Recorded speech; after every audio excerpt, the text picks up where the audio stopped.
After the release of Burnout Revenge, Criterion Games turned their attention to a new title of a different genre. In their own words, they were going to do for shooters what Burnout did for racing games, and they certainly achieved that with the release of Black for the PS2 and Xbox in 2006. The game has you play as a Black Ops soldier called Jack Keller. In the opening cutscene, you're being interrogated about your mission to take down certain terrorist operations. Each mission is set up as a flashback from this interrogation situation.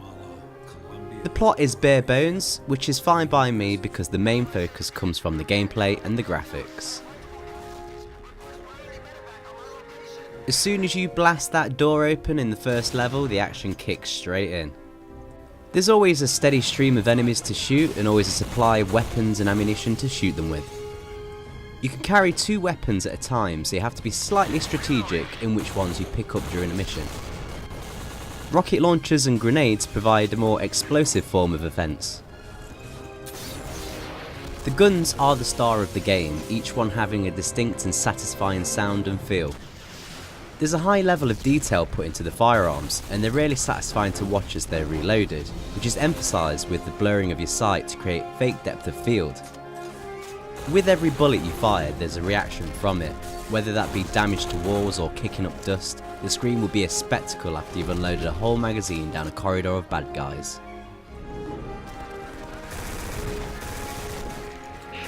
Sound plays a huge part in Black. Explosions sound immense and the soundtrack does its job as well. Each weapon has its own satisfying, distinct sound. As the game draws heavy influence from 80s action flicks, each weapon's sound is based off a weapon from a film. This includes Bruce's MP5 in Die Hard and Arnold's Uzi in True Lies. The over-the-top sound gives the game a blockbuster feel to match the crazy action happening on screen. Another great aspect of the game is its use of destructible environments, which you know I'm a big fan of. Certain structures will crumble with a well-placed grenade throw, and panels and windows will shatter with well-placed shots.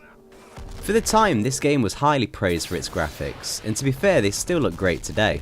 It could totally pass for an early 7th generation title. Maybe why Black isn't ranked up there with the first person shooters of that generation with the likes of Halo 2 and Half-Life is that the single player campaign is relatively short and doesn't give too many big standout moments. Also, the game was criticised for not having a multiplayer mode. The game sets itself up for a sequel, but we never received one. After the release of Black, Criterion started work on Burnout Paradise. They also helped develop a couple of Need for Speed games, and they also helped out in the latest Star Wars Battlefront. It would be great for them to revisit the series again, or possibly even develop a new game. If you're after a balls to the wall shooter that doesn't require a lot of thought, then Black is a great title to check out.